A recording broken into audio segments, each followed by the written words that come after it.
Bismillahirrahmanirrahim. Assalamu alaikum. My name is Mohammad Moshir Rahman.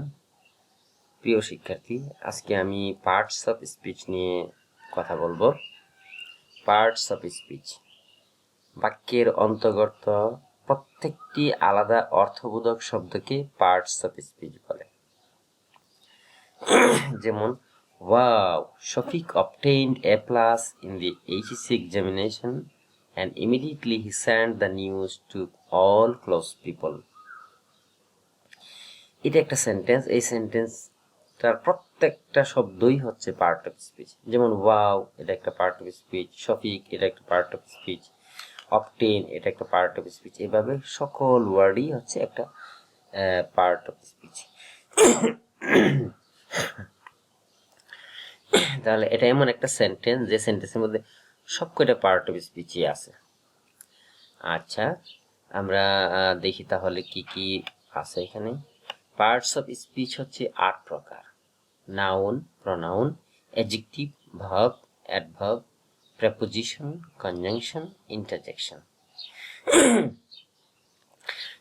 আমরা আলোচনা করে আসি, তারপরে দেখব এই লাইনটার মধ্যে কি কি পার্টস অফ স্পিচ আছে। নাউন, কোনো কিছুর নামকেই নাউন বলে। যে কোনো কিছুর নামকেই নাউন বলে। যেমন করিম, এটা একটা নির্দিষ্ট মানুষের নাম। মাদার,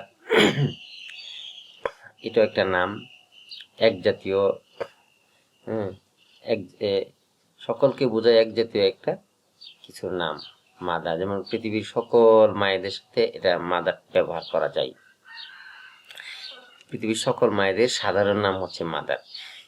আর্মি, এটা সমষ্টিগতভাবে বোঝাই। এরপর ওয়াটার, এটা একটা পদার্থকে নির্দেশ করে, এটা একটা নাউন। কাইন্ডনেস, দয়া, এটা একটা নাউন, এটা হচ্ছে একটা গুণের নাম। কোনো কিছুর নাম হলেই নাউন। যেমন Karim is a good boy, Karim ভালো ছেলে। যে করিম একটা মানুষের নির্দিষ্ট নাম। শি ইজ রহিমস মাদার, তিনি রহিমের মা। তিনি রহিমের মা, তিনি করিমের মা, তিনি আশিকের মা। এভাবে পৃথিবীর সকল মায়েদের সাথে মাদার ব্যবহার করা যায়। অর্থাৎ তাহলে মাদার হচ্ছে একটা নাউন। এক জাতীয় সকলকে একটা করে বোঝাচ্ছে আর কি, কমনলি বোঝাচ্ছে সাধারণভাবে। He has joined the army, এই যে আর্মি, এটা হচ্ছে নাউন, সমষ্টিগতভাবে বোঝাচ্ছে, এটা একটা নাম। ওয়াটার ইজ লাইফ, ওয়াটার হচ্ছে পানি, এটা একটা পদার্থের নাম, এটাও নাম।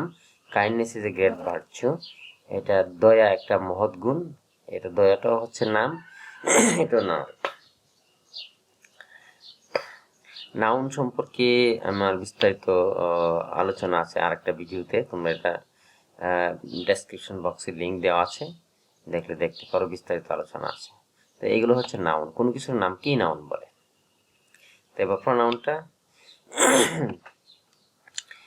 হচ্ছে নাউনের পরিবর্তে যা বসে তাকে প্রনাউন বলে। যেমন he, she, they, this, it, himself ইত্যাদি। যেমন Karim is a good boy, he goes to college regularly. Karim is a good boy, Karim ভালো ছেলে, he goes to college regularly, সে নিয়মিত কলেজে যায়। আমি যদি করিম ইজ এ গুড বয় বলে আবার বলতাম করিম গোজ টু কলেজ রেগুলারলি, তাহলে একই নাউন বারবার ব্যবহার করা যায় না। কাজে এটার জন্য একটা শব্দ ব্যবহার করতে হবে, সেটাই হচ্ছে প্রনাউন। অর্থাৎ নাউনের পরিবর্তে যা বসে, হিটা করিমের পরিবর্তে বসেছে, এই কারণে হচ্ছে এটা pronoun. Ipsita is very bright student, Ipsita খুব মেধাবী শিক্ষার্থী। She knows how to adjust with the situation, সে যে কোনো পরিস্থিতির সাথে খাপ খাইতে জানে। ইপসিতা হচ্ছে মেয়ে, এর প্রনাউন হচ্ছে শি। এখানে ইপসিতা লিখলে এটা হবে না, এটা প্রনাউন লিখতে হবে। ইপসিতার পরিবর্তে যে শব্দটা লিখলাম সেটাই হচ্ছে প্রনাউন, অর্থাৎ নাউনের পরিবর্তে যেটা লিখলাম সেটাই প্রনাউন। একইভাবে আরো প্রনাউন আছে। দিস ইজ মাই, এটা আমার, দিস শব্দটা হচ্ছে pronoun. It is raining cats and dogs, it is raining cats, ইটও হচ্ছে প্রনাউন। হি কিলড হিমসেলফ, এই হিমসেলফটা হচ্ছে প্রনাউন। এগুলো নাউনের পরিবর্তে বসে।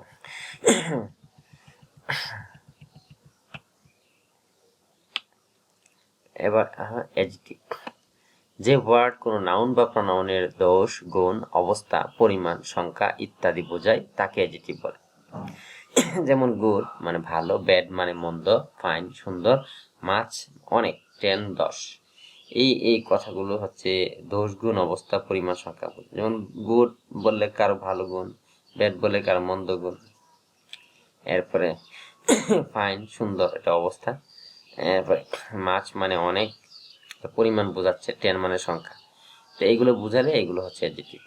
He is a good person, is a good, তিনি ভালো লোক, গুড পার্সন এটা এটা গুণ, কাজে এটা হচ্ছে adjective. The place is very bad, স্থানটা খুব খারাপ, এই যে ব্যাড হচ্ছে মন্দ গুণ, কাজে এটা adjective. The house is so fine, বাড়িটার অবস্থাটা খুব ভালো সুন্দর, ফাইন এটা অ্যাডজেক্টিভ।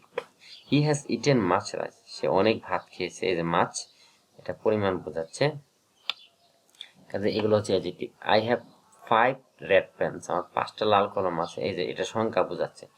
তাহলে এই ওয়ার্ডগুলো দ্বারা দোষ গুণ অবস্থা পরিমাণ সংখ্যা বোঝাচ্ছে, কাজে এরা হচ্ছে অ্যাডজেক্টিভ। ভার্ব কি? যে ওয়ার্ড দ্বারা কোনো কিছু করা, হওয়া, থাকা ইত্যাদি বোঝায় তাকে ভার্ব বলে। যেমন ডু মানে করা, রিড মানে পড়া, নও মানে জানা, বিকাম মানে হওয়া, লিভ মানে বাস করা। যেমন যদি আমি সেন্টেন্স আকারে লিখি, আই ডু দ্য ওয়ার্ক, আমি কাজটা করি, এই যে ডু, ডু মানে করা অর্থে। সাবজেক্টের পরেই এই ভার্বটা থাকে। They read in this college, তারা এই কলেজে পড়ে, এই যে রিড। তৃতীয় শব্দটা ভার্ব, দ্বিতীয় শব্দটা। উই নো দেম ওয়েল, এই নো হচ্ছে ভার্ব, আমরা তাদেরকে ভালো করেই চিনি। হি বিকেম টায়ার্ড, তিনি ক্লান্ত হয়ে গেছেন, এই যে তিনি ক্লান্ত হলেন, এই যে বিকেমটা হচ্ছে ভার্ব। দ্বিতীয় শব্দটা উই লিভ ইন ঢাকা, আমরা ঢাকায় থাকি বা বাস করি, লিভ হচ্ছে ভার্ব। তো এইগুলো দ্বারা কোনো কিছু করা, হওয়া, থাকা ইত্যাদি বোঝাচ্ছে, কাজে এরাই হচ্ছে ভার্ব। অ্যাডভার্ব কি? যে ওয়ার্ড নাউন বা প্রনাউন বাদে যে কোনো পার্টস অফ স্পিচকে নির্দেশ করে তাকে অ্যাডভার্ব বলে। নাউন বা প্রনাউন বাদে যে কোনো পার্টস অফ স্পিচকে নির্দেশ করে, যেমন nicely, certainly, always, there, too ইত্যাদি, এরা হচ্ছে এই সমস্ত ওয়ার্ড হচ্ছে অ্যাডভার্ব। যেমন he has nicely done the work, সে খুব সুন্দর করে কাজটা করেছে, এই নাইসলি হচ্ছে adverb. Certainly he will come, অবশ্যই তিনি আসবেন, এই সার্টেনলি হচ্ছে adverb. Always speak the truth, সবসময় সত্য কথা বলো, এই যে অলওয়েজ হচ্ছে অ্যাডভার্ব। উই ওয়েন্ট দেয়ার, আমরা সেখানে গেলাম, এটা হচ্ছে অ্যাডভার্ব।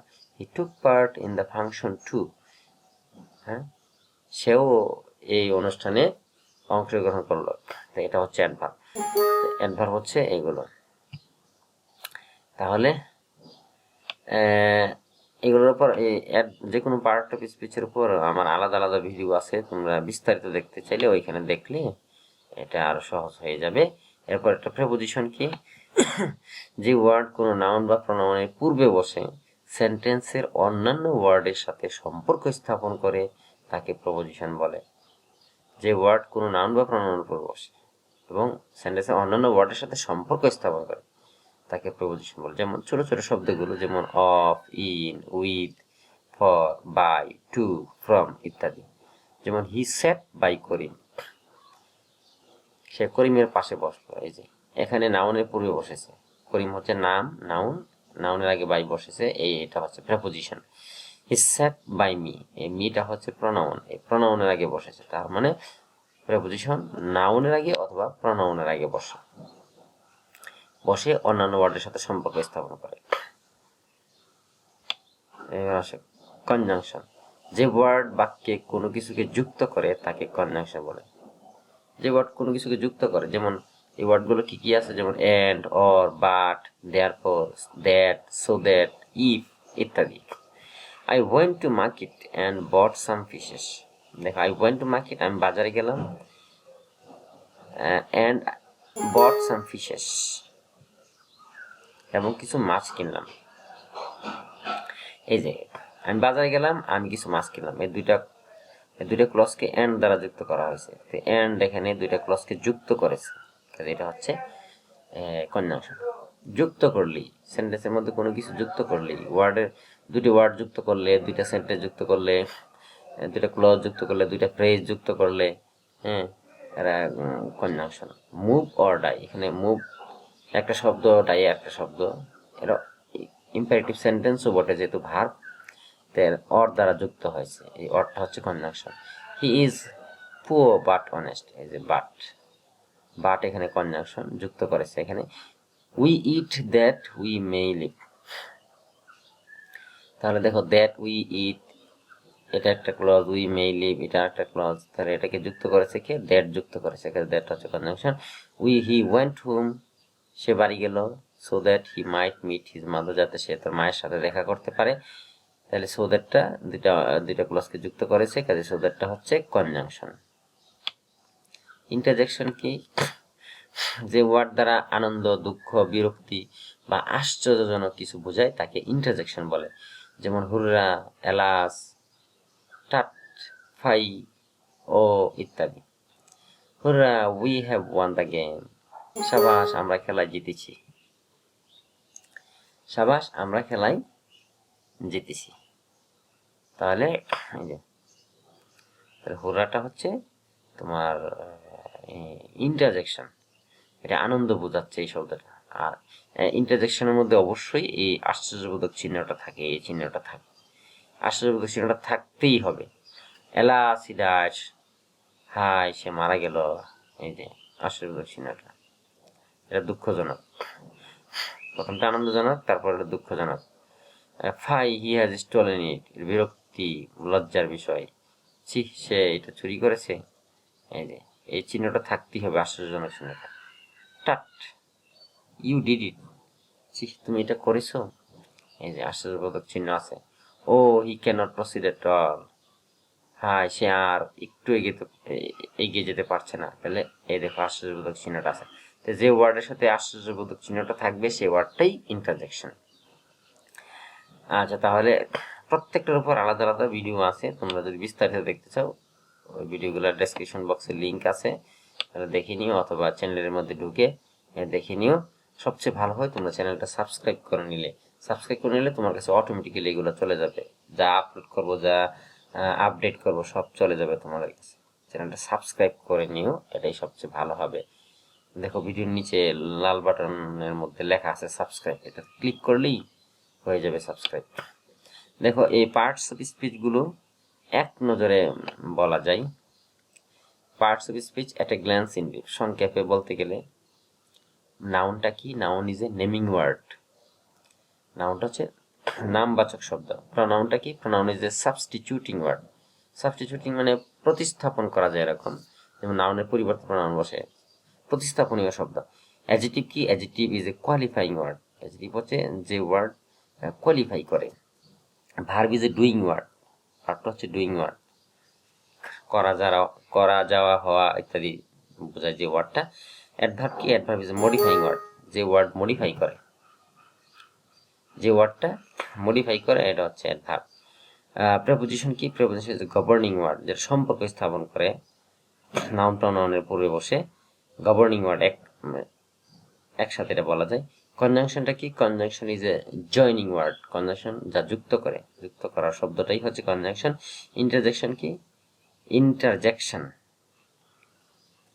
ইন্টারজেকশনটা কি? ইন্টারজেকশনটা হচ্ছে emotional word, interjection is an emotional word, ইন্টারজেকশনটা ইমোশনাল ওয়ার্ড, অর্থাৎ আবেগীয় শব্দ, আবেগ নির্দেশ করে। ঠিক আছে, তোমাদেরকে অনেক ধন্যবাদ এতক্ষণ মনোযোগ দিয়ে শোনার জন্য। আর ভিডিওগুলো দ্রুত পেতে তোমরা সাবস্ক্রাইব করে নাও, সবচেয়ে ভালো হবে। সাবস্ক্রাইব করে নিলে সব যা ভিডিও আমি আপলোড করবো সব পেয়ে যাবে। শেখার ইচ্ছে থাকলে অবশ্যই তোমরা শিখতে পারবে, সবই হচ্ছে আন্তরিকতার বিষয়, শেখার ইচ্ছা থাকলে শেখা যায়।